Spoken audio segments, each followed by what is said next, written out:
Velocity is a vector quantity. Velocity क्या होती है? एक वेक्टर क्वांटिटी होती है। हाँ क्या हो गया? साइड हो जा भाई, ट्रेन आएगी इधर से। Velocity is a vector quantity. सारी ट्रेन राजधानी एक्सप्रेस हाउस साइड हो जा, दिख रहा है? Velocity is a vector quantity. Vector quantity क्या होती है भाई? आप नए वाला बच्चा, वेक्टर क्वांटिटी क्या होती है? बोल, देख ले, दूसरा बाय बाय कर लो, दूसरा पूछ ले। कल भी पढ़ाया था आपको, पढ़ाया था ना? फिर आप पढ़ते क्यों नहीं? गुस्सा खाना है क्या? वेलोसिटी एक वेक्टर क्वांटिटी क्या होती है भाई? जिसके अंदर क्या हो? Magnitude and direction plus direction. जिसमें मैग्नीट्यूड और डायरेक्शन दोनों की दोनों चीजें होती हैं, उसको बोलते हैं वेक्टर क्वांटिटी। तो इसमें डायरेक्शन भी है और इसकी मैग्नीट्यूड भी है, कोई ना कोई वैल्यू भी है। इसकी यूनिट क्या होगी भाई? यूनिट। कोई भी क्वांटिटी पढ़ते हैं उसकी यूनिट पता होना चाहिए ना हमें। क्या होगी यूनिट? वेलोसिटी है मीटर पर सेकंड। मीटर पर सेकंड इनवर्स। यूनिट पर डायरेक्शन थोड़ी हल्की है। डायमेंशनल फॉर्मूला भाई कौन बताएगा? m0 हाँ पीछे की आवाज आ रही है भाई, बताओ भाई। L0 m0 L1t - 1 M1t - 1 देखा? करेक्ट कर का इसे नाम रोशन करेगी। L1t - 1 M0 देखो ये क्या है? डिस्टेंस है या डिस्प्लेसमेंट जो भी है। ये आपकी लेंथ है। मीटर क्या है? आपकी लेंथ है। ये 1 हो गई। और सेकंड क्या है? टाइम है। और ये अपॉन में है तो ये -1 हो। अच्छे से देख लियो, देख लियो। आ जाओ, चलो बेटा पहुंचते हैं इसकी type of velocity. Type of velocity, type of velocity. एक स्पीड और जो वेलोसिटी के अंदर है, जब स्ट्रेट लाइन मोशन होता है ना, ये नोट करने योग्य बात है। देखो, इन straight line motion, straight line motion के अंदर स्पीड इज इक्वल टू होती है वेलोसिटी, इसकी मैग्नीट्यूड वैल्यू, केवल इसकी वैल्यू डायरेक्शन नहीं होती। मैग्नीट्यूड होता है वेलोसिटी इज इक्वल टू होती है स्पीड। ठीक है, ये बताया था मैंने, लिख दिया है। टाइप ऑफ वेलोसिटी, सबसे पहली जो वेलोसिटी होती है उसको बोलते हैं यूनिफॉर्म वेलोसिटी। क्या बोलते हैं उसको? Uniform velocity. यूनिफॉर्म वेलोसिटी, ठीक है, uniform velocity. Velocity of an object is said to be uniform. Velocity of an object is said to be uniform when object covered equal displacement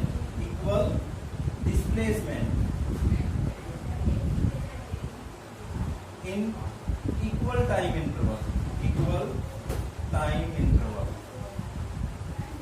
equal displacement covered in equal time interval. देखिए हम क्या ले लेते हैं? Graph की form में ले लेते हैं, जैसे ग्राफ बनाते हैं ना ऐसे। तो आपकी v जो है वो कैसी होगी? v is equal to delta x upon delta t, यानी कि x2 minus x1 upon t2 minus t1।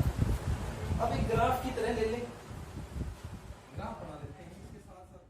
Type है वेलोसिटी की वेलोसिटी यूनिफॉर्म वेलोसिटी, वेलोसिटी की फर्स्ट टाइप क्या है भाई, यूनिफॉर्म वेलोसिटी। ठीक है, यूनिफॉर्म वेलोसिटी क्या होती है भाई, velocity of an object is said to be uniform when object covered equal distance in equal interval of time, या ऑब्जेक्ट डिस्टेंस ट्रेवल्ड भी, डिस्प्लेसमेंट ट्रेवल्ड भी लिख सकते हो।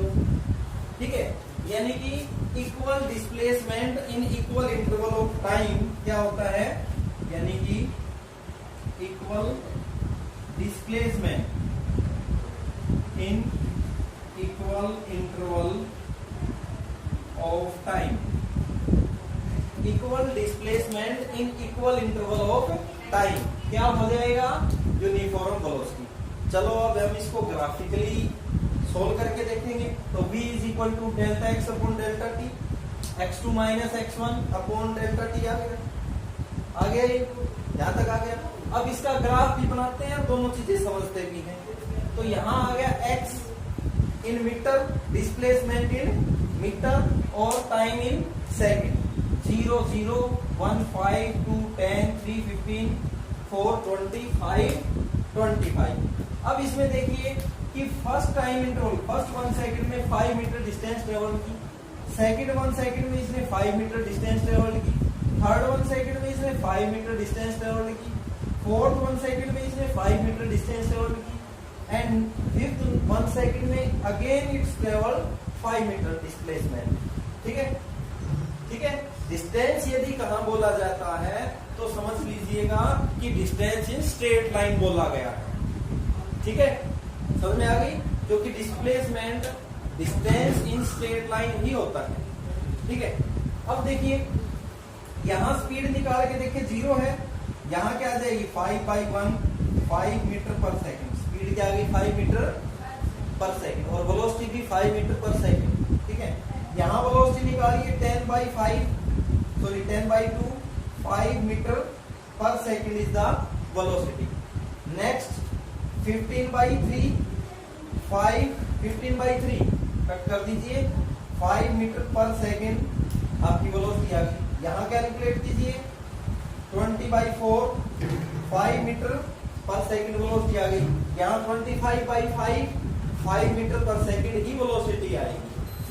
ठीक है भाई, ये तो आ गई आपकी वेलोसिटी, हर बार 5 मीटर पर सेकंड आ रही है, तो वेलोसिटी यूनिफॉर्म है ना। इसको ग्राफ में रिप्रेजेंट करना चाहते हैं हम, ग्राफ बना रहे हैं। ये है डिस्प्लेसमेंट टाइम या पोजीशन टाइम ग्राफ। ग्राफ दो प्रकार से पढ़ेंगे, एक तो पोजीशन टाइम ग्राफ, दूसरा वेलोसिटी टाइम ग्राफ। समझ आ गया। पोजीशन टाइम ग्राफ में सबसे पहले चाहे तो इसको पोजीशन टाइम ग्राफ ले लीजिए या डिस्प्लेसमेंट टाइम ग्राफ ले लीजिए। आपके पास एक्सिस में एक तो एक्स एक्सिस, वाई एक्सिस। ठीक है, समझ गए। ये इसको ऑर्डिनेट बोलते हैं, इसको एब्सिसिया बोलते हैं ना। तो इसको वाई एक्सिस को क्या ले लिया, डिस्प्लेसमेंट ले लिया, एक्स एक्सिस को क्या ले लिया, टाइम ले लिया इन सेकंड। तो इसके इंटरवल्स बना देते हैं 1 2 3 4 5 6, इधर बना देते हैं 5 10 15 20 25 और 30। ठीक है, इसमें देखिए फर्स्ट है 0 0, सेकंड है 1 5, थर्ड क्या है 2 10 कहां गया, ये 2 10। ठीक है, नेक्स्ट है 3 15, यहाँ 3 ये 15, 315 ये पॉइंट आ गया। 420 ये पॉइंट है 420। ठीक है, डी पॉइंट है 420। ठीक है, ई पॉइंट है 525। ठीक है, अब इन पॉइंट्स को मिला दीजिए, 0 A B C D E को मिला देंगे तो आपको एक स्ट्रेट लाइन कर्व नजर आएगी, यानी कि जो ग्राफ की लाइन होगी वो स्ट्रेट लाइन होगी। तो ग्राफ सबसे पहले स्ट्रेट लाइन होगा। सेकेंडली कहां से पास हो रहा है ये देख लीजिए, ओरिजिन से पास हो रहा है। ठीक है, तीसरी बात किस लाइन पर झुकी हुई है, टाइम एक्सिस पे झुकी हुई है, इसलिए लिख दिया inclined on time axis, inclined on time axis. Fourth, अब स्ट्रेट लाइन ग्राफ है वो किसका होता है, यूनिफॉर्म वेलोसिटी का। किसका होगा, यूनिफॉर्म वेलोसिटी का। आगे समझ में। अब मैं इस ग्राफ को एक अलग से एक साफ सुथरे ग्राफ में बना देता हूं। बना दिया। ठीक है, अब इसमें ले लीजिए, इधर तो डिस्प्लेसमेंट ले लिया इन मीटर और इधर ले लिया टाइम इन सेकंड। ठीक है, इस ग्राफ लाइन को ऐसे रिप्रेजेंट कीजिए। कोई दो पॉइंट ले लीजिए ए एंड बी। ए के कोऑर्डिनेट क्या हो गए t1 x1, बी के कोऑर्डिनेट क्या हो गए t2 x2, t2 x2। इसको ज्वाइन कर दो। ज्वाइन करने के बाद इनके कोऑर्डिनेट्स को जैसे हमने ये बनाया था ना, ऐसे ही इसको कर दो। इसको आगे बढ़ा दो और x1 पे और यहाँ पर c आ जाएगा। इसको आगे बढ़ा दो x2, इधर t1 एंड t2। अब ये यहाँ कट कर रहा है ना, यहाँ एक ट्राइंगल बन गया, देखो ABC। ठीक है, इस ट्राइंगल की मदद से हम इसको कैलकुलेट करेंगे। हम BC क्या आ जाएगा, BC क्या आएगा, ये x2 है, इसमें से x1 घटा देंगे, क्या आ जाएगा x2 माइनस x1। AC क्या आ जाएगा t2 माइनस t1, क्या आ जाएगा AC आ जाएगा। अब देखिए हमें क्या पता है, हमें तो इतना पता है कि वेलोसिटी इज इक्वल टू होती है delta x upon delta t, यानी कि x2 minus x1 upon t2 minus t1। Velocity का फॉर्मूला हमें यही पता है। ठीक है, हम इस वेलोसिटी को इस ग्राफ की मदद से कैलकुलेट करें तो कैसे, तो फिर इसको ग्राफ में कन्वर्ट करना पड़ेगा।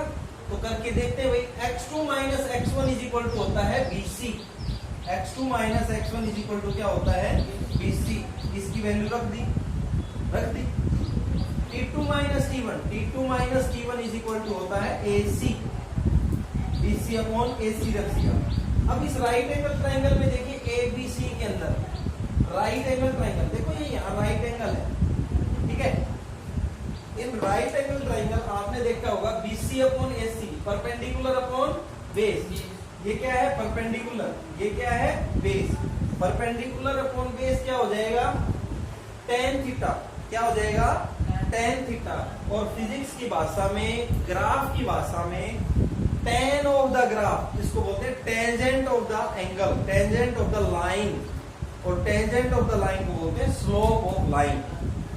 यानी कि point to be noted, velocity हमें कैलकुलेट करनी है in displacement time graph, then we can calculate slope of line या स्लोप ऑफ कर्व। ठीक है, हमें निकालना हो तो या तो स्लोप ऑफ लाइन या हमें कैलकुलेट करना पड़ेगा और v is equal to slope of curve. किसी में कर्व भी होगा, किसी ग्राफ में कर्व भी आएगा। जरूरी थोड़ी है सारी वेलोसिटी यूनिफॉर्म होंगी, नॉन यूनिफॉर्म भी होंगी। नॉन यूनिफॉर्म का ग्राफ होगा वो अलग आएगा थोड़ा सा, इसमें ये स्ट्रेट लाइन नहीं आएगी, इसमें कर्व्ड लाइन आएगी, कर्व आएगी। तो उसमें भी आप v निकालोगे तो कैसे निकालोगे, v is equal to tan theta और tan theta is equal to slope of curve या tan थीटा, या क्या निकालोगे tan थीटा। आ गया समझ में, अच्छे से आ गया, कोई दिक्कत नहीं है। तो बोर हो रहे हो क्या, हैं? ढाप लिया तो बंद कर देना भाई।